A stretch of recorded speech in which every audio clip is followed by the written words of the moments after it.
I think as we talk about, the look back on our finances, that's very important. But you have to do a look back on your relationship too. Because if the year is ending in a good spot, how do you keep that momentum going? And if it's not financially or relationship wise, ending in the way you want it, how do you correct that? And I think it's so important to just take a moment and say, hey, here's where my commitment lies, because that's what you're saying. When I put on that calendar the things and I knew what was going to happen, I was committed to those things. So I didn't let other trips come up, bump those things, because those were priorities. And how they say, put the big rocks in first. And that's what I was doing, put the big rocks in, and then everything else, the pebbles and the sand, can fit in around that. Yeah. Welcome. This is For Better and Worth, the podcast where we don't believe you have to sacrifice your relationship while you grow and build your net worth. We are your hosts. I'm Chris. And I'm Ericka Young, and we're so glad you're joining us today. All right, y'all, let's get into it. Hey, babe, how you doing? I'm good. How are you, honey? I'm feeling pretty good. I feel like you're closer. I want to be near you. All right, so we're buttoned up close to the table today, huh? I mean, I guess. I don't know. So, what's up, babe? I'm chilling. Yeah, you are. You chilling hard. Yeah. You really chilling hard. You are taking naps Look, and relaxing. Everybody can choose how they want to end their year. And I think that I go pretty hard for 11 and a quarter months. Yes. Because, as most people know, I work outside of just our podcast until you all blow us up. And then there's no need for me to work. Let's go. Outside of that, I can just podcast only. But until that day comes, I have a job that is fairly demanding and I travel a ton. And so by the time the end of the year hits, I am all about just relaxing, resting, resetting. And for me, that comes in a lot of forms. That comes in, taking naps. I tend to stay up a little bit later, which I don't normally do because I get up, work out in the morning. But I do all the stuff at the end of the year that I necessarily can't do during the year, So this is my way of unwinding, and this is my way of kind of resetting. And one of our kids definitely takes after me in that regard. Oh my gosh. I said I chill hard. It's a whole nother level with her. She don't want to be bothered at all. She works really hard during the year, but she chills major. Yeah, it's look, I parked it. She parked her car, got out, and was like, I'll be back. So we wanted to talk about the end of the year and how we typically approach it. And in November and in the early weeks of December, you kept saying, I can't wait. I'm gonna be off.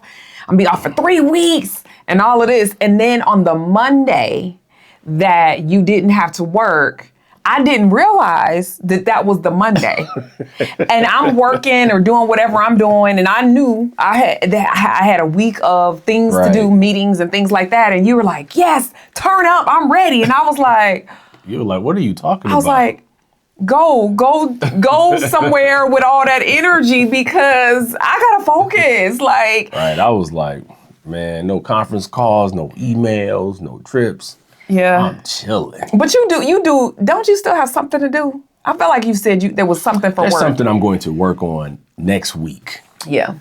In prep for January, but I'm gonna spend a little bit of time just prepping for that. But other than that, nothing. Yeah. Nothing. Are we singing? We singing now? Nothing. But I wanted to talk about the rituals that we have. There are some that we share and some that we don't share. And I was thinking about all the stuff that the way my brain works is I'm not on chill mode. I'm not great at napping. I'm not great at sleeping in. Although this morning I woke up, did something, got back into bed and went to sleep, which is kind of a miracle. But like I'm not great at those things that actually come way easier to you. And the way I'm wired is to be productive. Like, how am I going to use this time to do other things? And the other part of it is, in truth, like I just haven't, with work been able to like take 3 weeks off. Like that's not, I can take a day here and there, but I didn't set myself up well enough to do that. So I have 2 weeks of maybe working 1 or 2 days a week. Now, I have to, before I say this, I have to start with, I think there's value in both. Yeah. Because I think there's value in me taking this moment and opportunity to reset because I do run at a very fast pace. And not that you don't run at a fast pace because, your pace is just different than mine. Mm-hmm. The demands are different. Mm-hmm. And I think like you are all about efficiency. I am. And you're like, man, I have this time. To you, it feels like wasted time if it's just downtime. But I think it's important that you get both. And wasted time is literally my pet peeve. Right.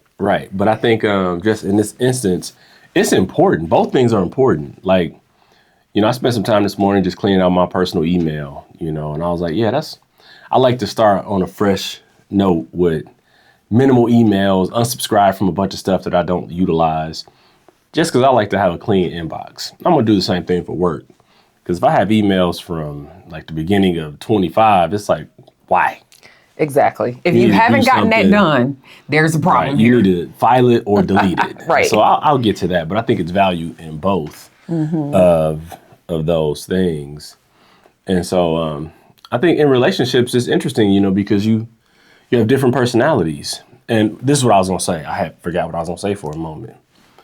I have to preface the fact with people that the company I work for, we have a shutdown. And so from Christmas to New Year's, the whole company is shut down. So everybody gets that time off as vacation, which is a tremendous blessing. But, we usually take like family vacations or things. And this year we didn't necessarily take. We took longer weekends off. Right. We didn't take a long vacation. 2-week long vacation. So I had a lot of vacation time that had accumulated, and we have a use it or lose it policy. So I was like, well, I'm definitely not going to lose it. So I just saved up and banked it. So at the end of the year, I could have time to, and I feel like it's been in phases. I could spend time with you. Then, our youngest came home. I could spend time with her. And then our oldest came home and I could spend a little bit of time with her, but then we could spend time all together. And so for me, like we talked about on our holiday episode, like that's valuable time for me to be available because, with traveling and whatnot, I'm not guaranteed to always be here for everything. Yeah, exactly. And so it's like, let me take advantage of this opportunity. So, and I think the end of the year is the perfect time to think about what it is you really want. Like you were very clear. I want to rest. I want to chill. I want to do, and it's interesting because the difference is, although I like to say I'm productive, I don't want to waste time. I wasn't super intentional with what I want to do with the time. I just kind of knew I have a couple of things happening in business in January, and I needed to kind of work on some of those things. And so I didn't think about all of the things that I want to get done. So I feel like during this episode, I want to share some of the things that at the end of the year, we like to get done, right? Yeah. So we talked about me and resting is important. Yes. But together, one of the things that we always do is we review our spending for the entire year. Like big picture, what did we spend? So we use a tracking software. So every single week we can categorize, make sure that everything is in the right place and what was groceries is there, what was restaurants was there, with all of the things so that clothing, any spending that occurred, we are able to categorize it and take a look back. Right. And so we typically will do that to see where did all of our money go? Are there any adjustments that we need to make? How do we do? Is this how we want it to be moving forward for the next year? And are there any changes that need to be made? And are there any opportunities? So for instance, one of the biggest things that we did this year when we looked at the numbers was our renovation. We Yep. spent quite a bit of money, comparatively speaking, on the renovation, which we will not be doing in the upcoming year. We No. might have some smaller things that we do, but nothing on that scale. But we planned for that. We did. Yeah, we planned for that. But the money went out. And so it was a part of our spending. And so that was a big deal. And to be honest with you, at first glance, there wasn't anything else super, because we didn't spend a lot of money on trips this year. And we didn't spend a lot of money in other places because we spent 3 whole months of our summer ensuring that this renovation took place.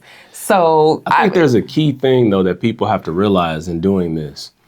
When you categorize spending, you have to be consistent with the categories. Like whatever you decide you're going to call something, you have to continue to call it that same thing for the entire year. Or when you get a look back, it won't be as consistent. So, we make sure that when we categorize something, it's the same. So when we do a look back, it's like, oh, this category encompasses all of these things. That's just more of a practical, simple thing, but that's something I think people just really need to be mindful of as well. And the big thing is track, period. Like a lot of people don't get meticulous with their finances, and so they're not tracking, and so then they'll never have that kind of data. Or if you try and do that at the very end of the year, it's a whole lot of work. Right. That's not the time to try and do it. No, and let's be very clear. I know that a lot of financial institutions, banks and credit unions, they will actually try and categorize it for you on the app or on their website. No, I don't necessarily trust that. It's not accurate because 7-Eleven can be gas, it can be snacks, you could get cash back. Right. Like you need to be intentional with where did my money go? You can go to Target, or you can go, frankly, you can go to any grocery store and get cash back. And so when you think about where did the money go, you got to make sure that each time that you actually spend money, it's accurate in the right spot. If someone shops at Target or Walmart or like one of the super Kroger, grocery store type things, you could be shopping for a lot of different stuff that's not necessarily just groceries. And Amazon, Lord have mercy. Yeah, Amazon sells everything, so you got to make sure it's in the right category. But I think another thing about the end of the year is that it's a natural time to be reflective. Exactly. It's a natural time to look back and think about all these different things. So as we talk about end of year rituals, we're talking about look back on, not only your money, but on your relationship. If at the end of the year, when you're kissing your new year boo, if it's coming, if your relationship, matured the way you wanted, if your year is coming to an end the way you wanted, think about your family and your relationships with your kids and just everything, because that's a perfect time to really consider, work. And if you're self-employed, your business, I think this is the perfect time to really be looking back and reflective on all those things, because one thing that we do in addition to the budget look back, we sit down together and start to chart the pathway forward for what the following year is going to look like, what our goals are going to be. And if you don't look back at the year and review it and even discuss some of the details of that, you might not be in a really great place to understand how to create the goals for the next year. Right. So how to be intentional. And I think at the very beginning of 2025, we said we want to take a more weekend vacation, so it's more often, so it's more frequent, right? And so it was actually pretty fun. It was almost every month we went somewhere, even if it was a quick trip to Detroit. We almost every single month we went somewhere, and that was really cool. And when we were thinking back to vacationing, I was like, man, we didn't take any real vacations. Then I was like, wait a minute, we went here. Oh, we went there. Oh, we went here. I started thinking we took like all these small vacations. Yeah. And I think the cool thing about it is that we were able to have a bunch of different experiences. So wait, we went to San Fran. Yep. We went to Florida. We went to Arizona. Yep. We went to Chicago. We went to Detroit. Hawaii. Right. Yeah. It wasn't a long trip, but No, none of them were long. But we went to Hawaii. We went to Detroit a couple of times. Like Yeah. you and I together. You go all the time, but a couple of times we went together, and we went to Minnesota.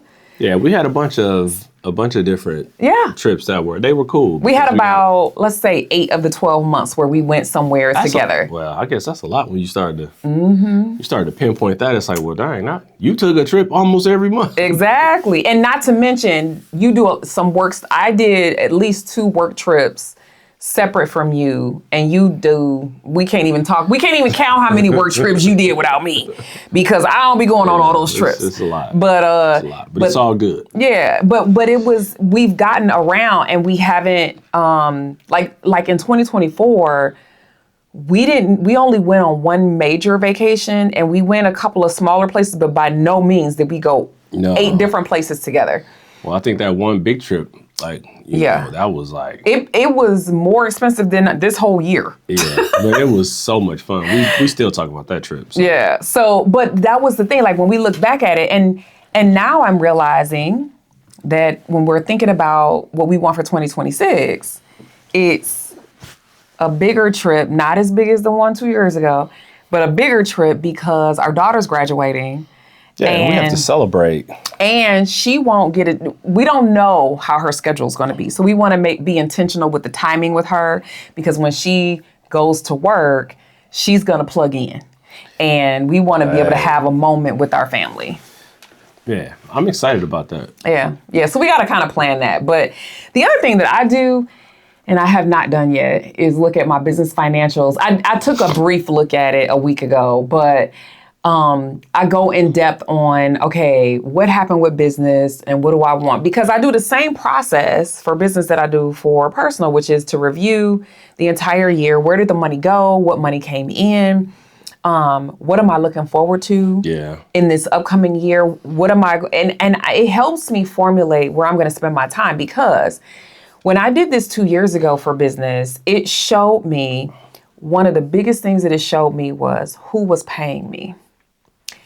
What types of entities were paying me. And so that's when I doubled down on the credit union space. Yes. Because I realized that those were were the a lot entities. of business with those folks. Yeah, they were the ones who were committed to financial wealth and wholeness. And so so I really wanted to spend my time with organizations that were consistent with, with that. And so but the numbers showed me that.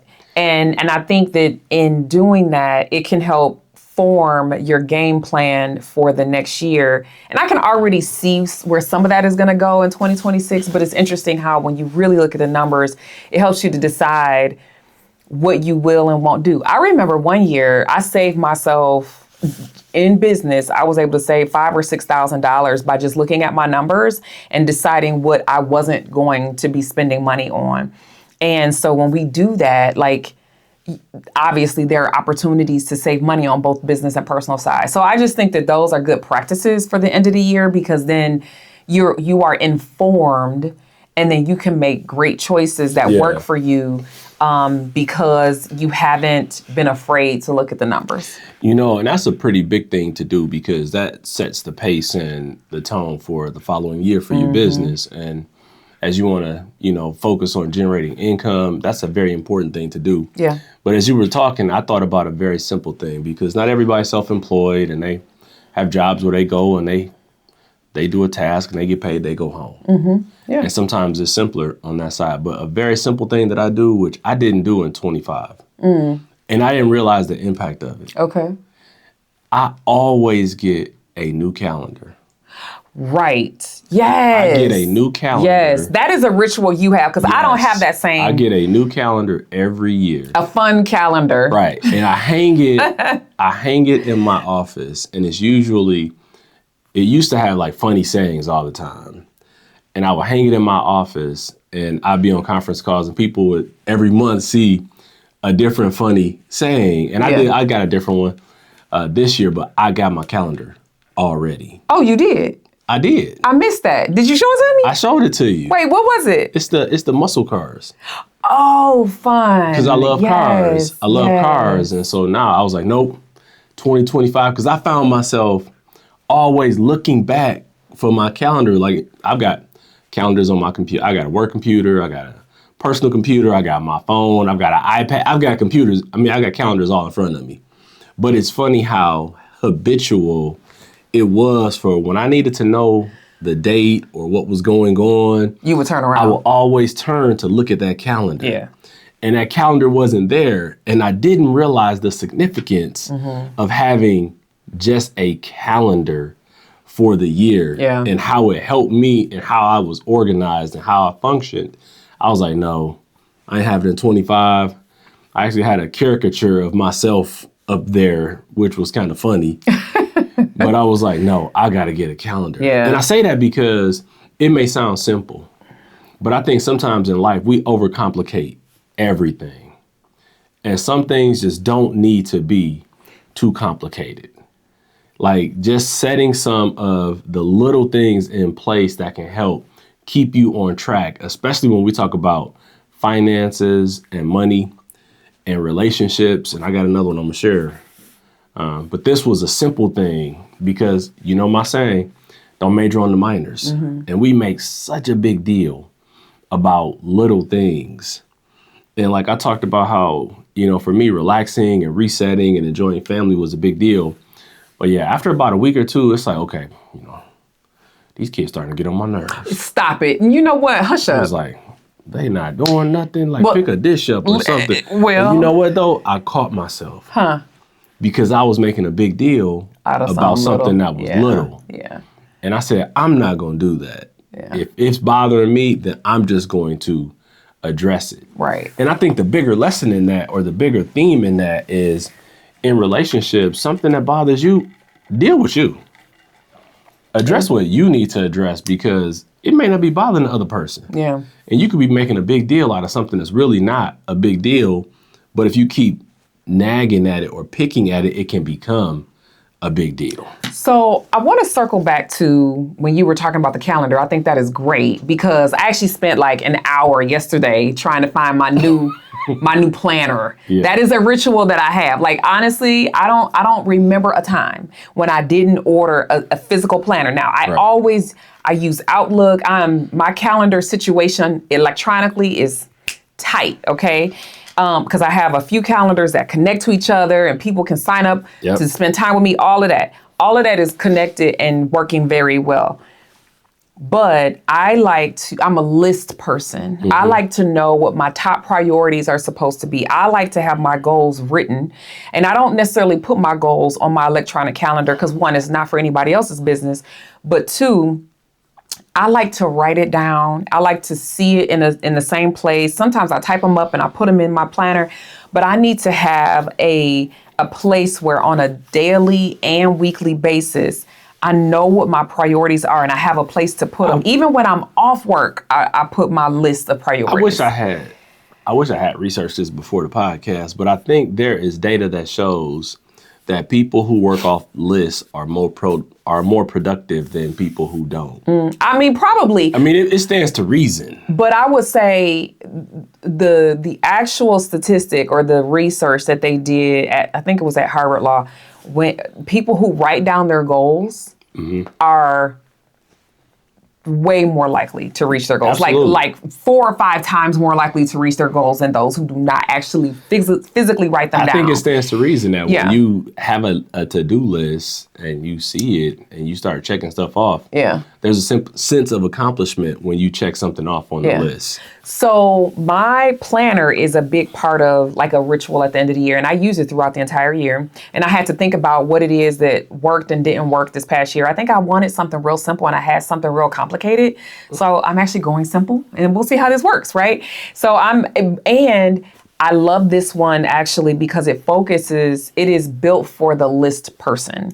That's good. And I like that. And then it was good that you got specific to find a planner that leaned into what you really needed. I researched. So then the other thing that we started last year, and we have to kind of talk about if we're going to do it again, but we got a wall-sized calendar where we can write on it so that we can see all of the travel that we both have. I think we have to, just because it was so effective. It was so effective. Because you have, so take a guess. How many trips did you have for work? I don't I don't know, like Okay, how many Marriott nights were you away from home? a lot. Take a guess. A lot. It was like 70 something. No, it was more. Marriott nights? Yeah. Okay.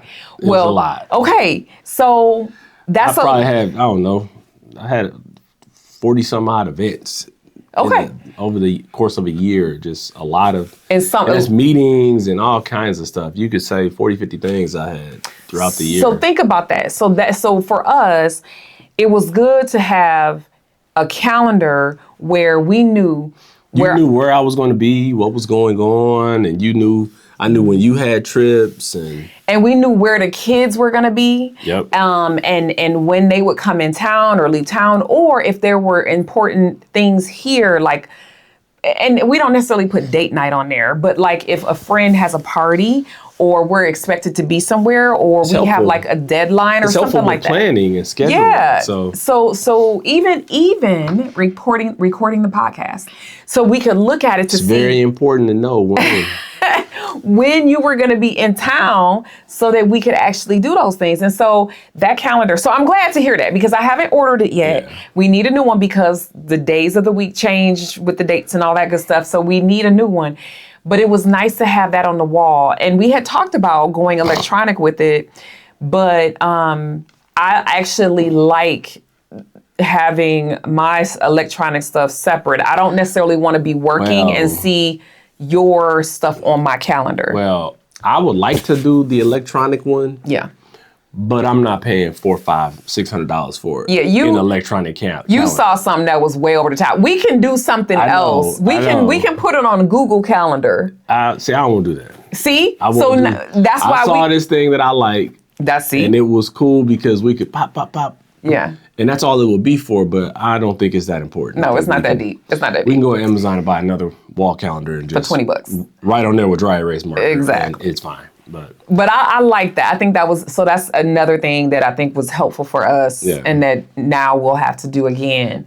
I think as we just really consider this, I think this is just the time that people have to really think about what they want, And like you said, we didn't put date night on there, but I remember there was a time in the past when, again, I had a busy pace that I was traveling at, and I was like, you know what? We're going to put date nights on there. Or like we scheduled a bunch of lunches, we did. throughout the year. Mm-hmm. Like I'm here, I'm there. And we had it set so that I knew I wasn't going to put anything in that spot. Yeah. And I think as we talk about, the look back on our finances, that's very important. But you have to do a look back on your relationship too.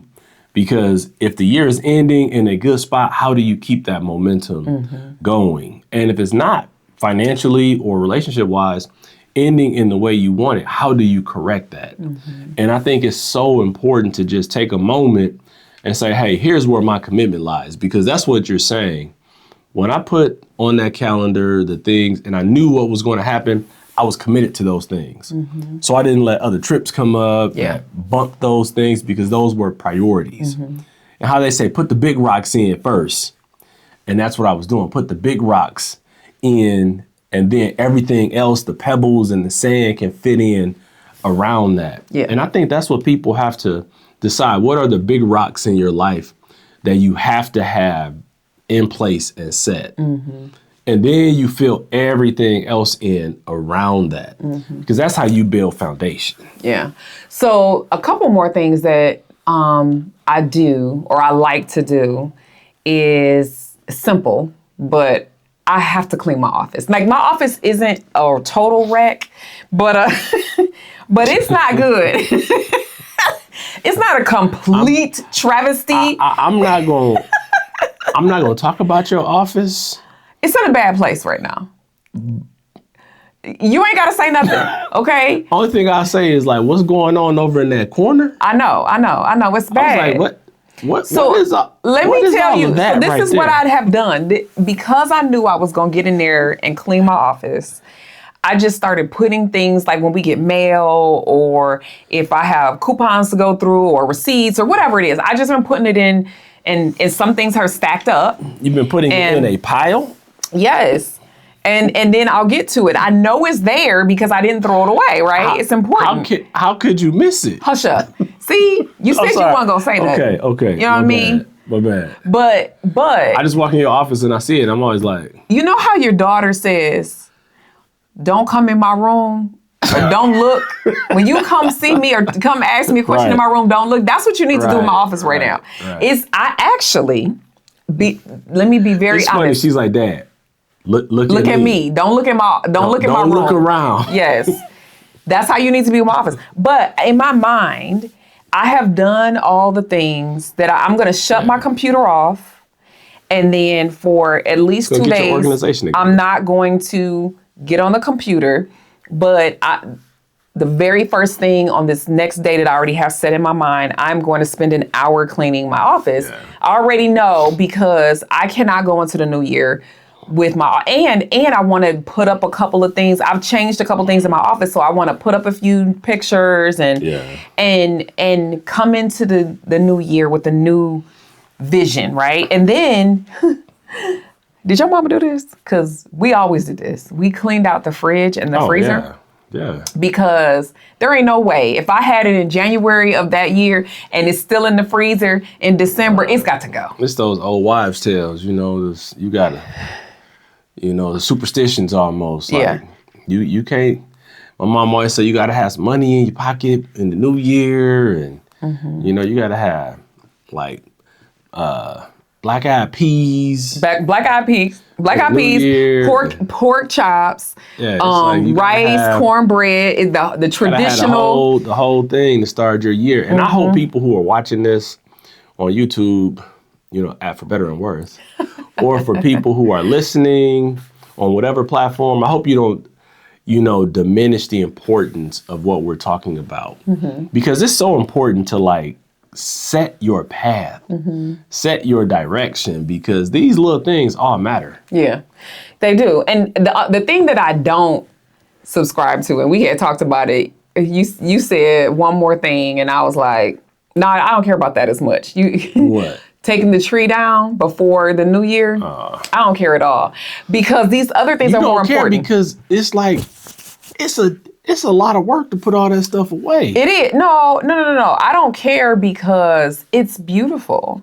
Yeah, and it is. Look, and we only like but listen, we only have the tree up for 3 or 4 weeks. That's true. So for me, I'm like, well, it's you want to enjoy it. It's making the home beautiful. My daughter is still here.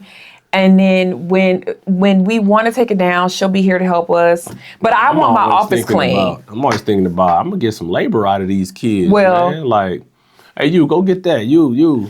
Yeah, I'm always thinking about, I can get some help putting all this crap, all these things away. It's not crap. But Olivia will still be here. Yeah. Faith won't. And that's fine. I don't think I want to use, so I see it differently, because I don't want to use the limited 7 days that we have with Faith. That's true. With her taking this down for hours. Olivia's here for 3 weeks. That chick can help.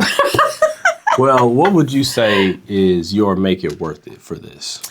You have your sayings, and I think my saying is be intentional with the end of the year. So however you want to end it, we've given you some strategies and some ideas on how we like to end our year. And I think you just need to figure out what it looks like for you to finish strong and begin the year in a place where your mind is clear and you're ready to go. So set your intention and figure that out. I think would be my make it worth it. What about you? I think the little things matter. And I say just find 1 or 2 little things that you can commit to right now going into 2026. And make a decision to do those things. If it's around organization or scheduling or whatever it may be, just find 2 small things that you can focus on and go into the new year and do those things, because I think you'll find value in being intentional. Like you said, set your intention. And I think you'll find value in that by doing those couple of things. Yeah. And you'll see, outcomes. And at the end of 26, you can look back and say, man, those things they worked or they didn't work. And then you can reevaluate and either reset them or set some new things. So yeah. That's what I would say. Awesome. Awesome. Well, I hope that everyone who's watching and listening will end their new year the way they end the year the way that they want and start the new year the way that they desire. And I just every new year is the opportunity for a fresh beginning, and so I get excited around that time for that reason too. So just know that you can make it whatever it is that you want to make it. Absolutely. So until next time, we're out. Thank you for spending some of your time with us today. We appreciate all of your support, so be sure to subscribe, rate, and review us wherever you listen to this podcast. You can find us on Instagram at For Better and Worth. And sign up to receive our free guide, The 7 Reasons Your Money Relationship Isn't Working with Your Partner, on forbetterandworth.com. Until next time, we're out of here.